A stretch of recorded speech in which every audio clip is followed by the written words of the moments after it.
IISc Bangalore ने एक shocking data दिया जिसको आप देखने के बाद इतना तो श्योर हो जाओगे कि GATE exam is not the toughest exam आप बोल सकते हो इंडिया का, ऐसा नहीं है।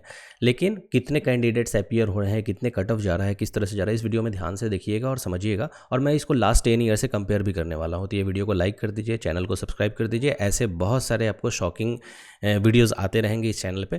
तो देखो 2024 में जो कट ऑफ गया है, यहाँ पर टोटल का टोटल आईआईएससी ने रिलीज़ किया है, जिसका आपका हर एक ब्रांच का अलग अलग है। ठीक है, एरोस्पेस का अगर देखो तो रजिस्टर 6900 के आसपास है, बहुत कम है। लेकिन मैं अपने ब्रांच की बात करूंगा, लेट्स से इलेक्ट्रॉनिक्स हो गया, इलेक्ट्रिकल हो गया, तो टोटल आप देखो अराउंड 78-75 के आसपास में लोग रजिस्टर करते हैं, स्टूडेंट रजिस्टर करते हैं। लेकिन बैठे कितने ये देखो, यहाँ पे 63,000 एंड यहाँ पे 60,000। आपको लगता है कि अभी देखो जो फॉर्म फिलअप किए हैं वो और जो बैठे हैं वो दोनों में देखो डिफरेंस 13,000 का तो ऐसा ही आ गया। उसके बाद कट ऑफ की बात करें तो 25 के आसपास कट ऑफ गया है। ठीक है, अब लोगों को क्या लग रहा है ना, आउट ऑफ 60,000 हम अंडर 1000 नहीं ला पा रहे हैं। ठीक है, मतलब कंपटीशन बहुत ज़्यादा है, ऐसा उनको फील हो रहा है। भाई मेरे एक बात बताओ, दुनिया का कोई भी कम्पिटिटिव एग्ज़ाम उठा लो, इस इंडिया की बात कर रहा हूँ, इंडिया में जितने भी कम्पिटिटिव एग्जाम है जिससे आपको जॉब मिलती है 60K 70K per month, 1 lakh per month, अगर आप जॉब लेना चाहते हो तो मेरे को बस इतना बताओ कि कौन से ऐसे एग्जाम में नंबर ऑफ़ कैंडिडेट्स इतने बैठते हैं। ठीक है, मतलब 60,000 के आसपास मेरे को बता दो। चलो बैंकिंग से बात करते, हालांकि उतना सैलरी नहीं देती, उतना पे स्केल नहीं होता, लेकिन बहुत सारे ग्रेजुएट बैंकिंग, बैंक, पीओ की भी तैयारी करते हैं। कितने बैठते हैं आपको आइडिया है? अगर नंबर ऑफ़ कैंडिडेट्स आप सर्च करोगे ना गूगल में, आपको मिलेंगे 10 लाख 15 लाख इस तरह के। ठीक है, यहाँ पे कितने बैठ रहे हैं भाई, देख लो 60,000। आउट ऑफ 60,000 आप अंडर 1000 भी आ जाते हो ना, अंडर 1000 भी, तो उसके बाद भी आप कहीं ना कहीं स्टेबल हो जाओगे। सेकेंड कॉल हो सकता है पीएसयूज़ का, आईआईटी से तो एमटेक मिल ही जाएगा, मिल ही जाएगा। लॉजिक समझ रहे हो? तो ये क्या टफेस्ट एग्ज़ाम है? I don't think so. ये एक हाइक क्रिएट किया गया हुआ है कि ये बहुत ही टफ़ है भाई, इतना टफ़ है कि बिना कोचिंग का तो होगा ही नहीं। जैसे हम लोग भी कोचिंग चलाते हैं तो बोलते हैं टफ़ एग्ज़ाम है, इट्स नॉट टफ़।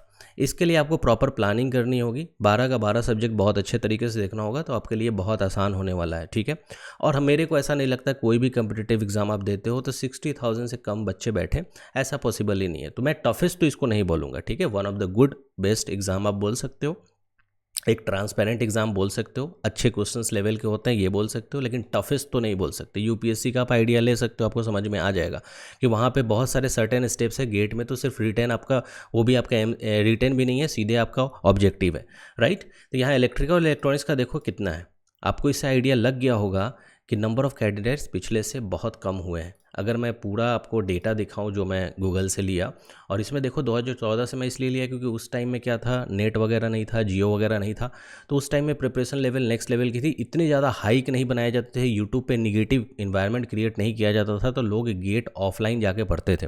और उसके वजह से क्या था, एक सोर्स ऑफ मोटिवेशन था, तो नंबर ऑफ़ कैंडिडेट्स भी बहुत ज़्यादा होते थे। जैसे 2014 की बात करो तो भाई 1.41, ईसी की बात करो तो 2.16 लाख, 2015 में देखो 1.25। तो जैसे जैसे क्या हुआ ना, यहाँ से देखो 14, 15, 16, 17, 18, 19, 20 से 23 तक आओगे, आपको यहाँ पे ड्रास्टिकली चेंज यहाँ से दिखा। 2017 से 18 हो गए तो सीधे 1 लाख से ड्रॉप होकर 87,000, फिर उसके बाद 2019 में बढ़ा, 2020 में बढ़ा, 2021 में उससे कम हुआ, 2022 में ठीक था, 2023 में 87,000 रजिस्टर। ये मैं लिखा हूँ, ये रजिस्टर्ड का लिखा हूँ, तो इससे समझ लो अराउंड 10%, 15% या 20% अपीयर में कम होंगे, राइट। तो overall number of candidates reduce हुए हैं, और नंबर ऑफ़ कैंडिडेट्स रिड्यूस हुए हैं तो कट ऑफ का तो पॉइंट नहीं है, पॉइंट है कि आपके लिए पेपर थोड़ा सा इजी हो गया है। अगर कंपटीशन बढ़ जाएगा, नंबर ऑफ़ स्टूडेंट बढ़ जाएंगे तो कंपटीशन भी बढ़ने वाला है। और बहुत सारी इसके पीछे रीज़न होंगे, जैसे कि बहुत निगेटिव एनवायरनमेंट यूट्यूब पे है ना, कि गेट देने से कुछ नहीं होता है। मुझे ऐसा लगता है कि गेट ही एक ऐसा एग्ज़ाम है जो आप इसमें अंडर परफॉर्म भी करते हो, स्टिल यू कैन गेट 12,400। मेरे को ऐसा कोई एग्ज़ाम नहीं मिला जो इस इंडिया में जो क्या कहते हैं इस तरह का प्लान कुछ हो। ठीक है, गेट ही एक ऐसा एग्ज़ाम है जिसमें आप 12,400 भी ले सकते हो महीना, अपना पॉकेट एक्सपेंस निकाल सकते हो, मतलब अंडर परफॉर्म करके। अच्छे परफॉर्म करोगे तो पीएसयूज, आईआईटी से एमटेक ये सब तो हैं ही, एनआईटी से एमटेक वो सब हैं ही, पीएचडी भी डायरेक्ट कर सकते हो, है ना, एमएस भी कर सकते हो, बहुत सारी चीज़ें हैं। तो ऐसा कोई एग्ज़ाम मेरे को नहीं मिला। लेट से कोई पीएसयूज पेपर निकाल रही है, कोई और एग्ज़ाम, किसी भी एग्ज़ाम का बात करो, उसमें एक सर्टेन वैकेंसी होता है, 100, 120। जनरल का देखो तो 15-20 होगा, और उसी 15-20 के अंदर में जो आए सो आए, उसके बाद टाटा बाय बाय। एक बार एग्ज़ाम का फॉर्म आप फिलअप कर दिए, फिलअप करने के बाद टाटा बाय बाय, आपका गया पैसा, है ना। अगर निकला तो ठीक, वैकेंसी के अंदर जो आपके नंबर ऑफ वैकेंसी उसके अंदर आप आ गए तो ठीक, अदरवाइज गए। लाइक एसएससी यही देख लो, 100 वैकेंसी आती है तो 100 वैकेंसी के अंदर हो तो ठीक है भाई। आप ईएससी देख लो, तो ईएससी में मान लो 25 वैकेंसी आ रही है तो 25 के अंदर हो तो ठीक है, आपका हो गया बल्ले बल्ले। लेकिन उसके बाद अगर उतना नहीं है तो कोई फ़ायदा नहीं है। गेट में क्या है, गेट स्कोर के बेसिस पे आप एटलीस्ट 12,400 स्टाइपेंड उठा सकते हो और साथ में और भी कम्पिटिटिव एग्जाम की तैयारी कर सकते हो। फिर भी बच्चे इसको इसलिए इंटरेस्ट नहीं लेते हैं, मुझे ऐसा लगता है कि एक हाइक क्रिएट किया गया है कि बहुत टफ होता है पेपर, और यही रीज़न है जिसके वजह से गेट में अपियरिंग स्टूडेंट कम हो गए। ठीक है, तो मुझे ऐसा नहीं फील होता है कि भाई इट्स अ टफेस्ट एग्ज़ाम। हाँ, अच्छे एग्ज़ाम्स हैं, एक इंजीनियरिंग लेवल के देखोगे तो इंजीनियर्स जो होते हैं वो इसको दें और कट ऑफ भी इवन क्रॉस करें। हमें तो लगता है कि कट ऑफ भी जो क्रॉस करते हैं अराउंड 80-85% के बाद, मतलब 10 से 15% ही बच्चे 25 मार्क्स ला पाते हैं। तो यू कैन इमेजिन कि हम लोग कहाँ पे मिस्टेक कर रहे हैं। मैथ्स एंड एप्टी भी सिर्फ कर लोगे तो उससे भी आपके 28 मार्क्स आ सकते हैं। चलो उसको हटा दो, 28 नहीं तो 25 तो ला ही पाओगे। तो प्रॉब्लम कहाँ है? प्रॉब्लम स्ट्रैटेजी में है, प्रॉब्लम प्लानिंग में है, इस डेटा में नहीं है कि हाँ भाई ये टफ हो गया, ये इजी हो गया। कोई भी पेपर उठा लो टफ ही रहने वाला है, क्योंकि जितने नंबर ऑफ स्टूडेंट बैठ रहे हैं ना उसके रिस्पेक्ट में देखो तो गेट में कुछ भी नहीं बैठ रहा भाई, है ना। तो आपको प्रॉपर प्लानिंग और स्ट्रैटेजी के हिसाब से चलना चाहिए, तभी जाके आप अच्छा परफॉर्म कर सकते हो। और सबसे बड़ी बात है कि टाइम मैनेजमेंट आपका प्रॉपर होना चाहिए।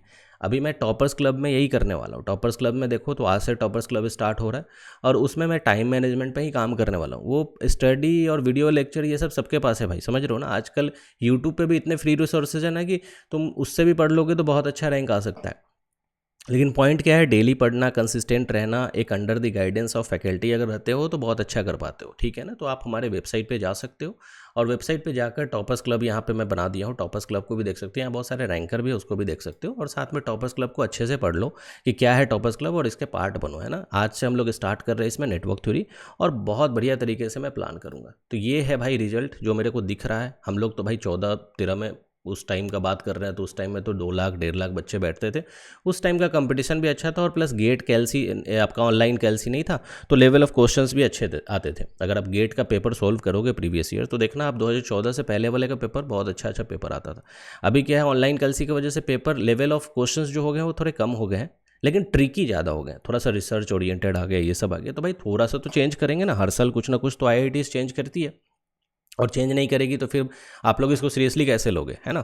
तो प्रॉपर प्लानिंग कीजिए। मुझे ऐसा फील होता है कि आप लोग अच्छे से मेहनत करोगे, 10 महीने अच्छे से मेहनत करोगे तो मुझे लगता है कि बहुत अच्छा परफॉर्म कर सकते हो। ठीक है, और नंबर ऑफ कैंडिडेट्स जितना कम हो उतना हमारे लिए अच्छा। मैं तो कहता हूँ कि ये 20,000 हो जाए ताकि तुम्हारे लिए और अच्छा। दिखते नहीं हो बहुत सारे इलेक्ट्रिकल के बच्चे इंस्ट्रूमेंटेशन में बैठ के रैंक फोड़ रहे हैं, क्यों भाई?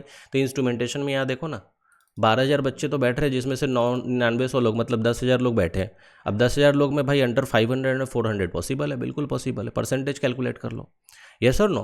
तो क्यों इलेक्ट्रिकल के बच्चे इंस्ट्रूमेंटेशन में फोड़ रहे हैं, इलेक्ट्रिकल में नहीं फोड़ पाते? बिकॉज ऑफ दिस रीजन कि नंबर ऑफ कैंडिडेट्स यहाँ पे विथ रिस्पेक्ट टू इंस्ट्रूमेंटेशन ज़्यादा है, समझे। अब यही सोचो 1.5 लाख हो जाता ना तो हालत ख़राब हो जाती, यही 2 लाख हो जाता तो और हालत ख़राब हो जाती, समझ रहे हो। तो ये हमारे बहुत ही समझो तो लकी कहो या फिर बैड लक भी कह सकते हैं इन टर्म्स ऑफ कि भाई इंजीनियर्स इसमें इंटरेस्ट नहीं लेते हैं। गेट में इंटरेस्ट लेना चाहिए, क्योंकि मुझे ऐसा लगता है कि आप इसका अगर प्रॉपर तरीके से प्लानिंग करो, अच्छे से स्ट्रेटजी आपको रहे और टॉपर्स क्लब का पार्ट बनेंगे तो बहुत अच्छा कर सकते हो, है ना। मेरे हिसाब से आपको देना चाहिए। ठीक है, तो ये था एक शॉकिंग डाटा जो आप जाकर वेबसाइट पे भी दे सकते हो। मैं लिंक नीचे पिन कमेंट में कर दूंगा और डिस्क्रिप्शन में भी डाल दूंगा। आप इसको गो थ्रू कीजिए ताकि एक बूस्ट रहे, मोटिवेशन रहे। ऐसा दिमाग में मत रखो कि गेट कुछ नहीं, गेट से नहीं होता, बिल्कुल होता है। और ये भी दिमाग में मत रखना कि मैं गेट का कोचिंग चलाता हूँ इसलिए ऐसा बता रहा हूँ, ऐसा कुछ नहीं है। ठीक है ना, मैं इस चीज़ को जानता हूँ कि अपार्ट फ्रॉम गेट किसी भी कम्पिटेटिव एग्जाम में आप बैठते हो इससे ज़्यादा कंपटीशन मिलने वाला ये मैं जानता हूँ। ठीक है, कंपटीशन हर जगह है, with respect to other exams यहाँ पे कंपटीशन है, इसलिए आप इसमें अगर अच्छे से भिड़ते हो, मेहनत करते हो तो डेफिनेटली अच्छा कर जाओगे, है ना। तो आप चैनल को सब्सक्राइब कर लीजिएगा, न्यू चैनल है हमारा, है ना, और लाइक भी कर दीजिएगा ताकि मैं इस तरह के आपके कुछ डेटा और इन्फॉर्मेशन लेते हूँ। साथ में मैं जॉब अपडेट्स का भी प्लान कर रहा हूँ, तो जॉब अपडेट्स भी आपको इस चैनल पे मिलने वाला है। Okay, thank you.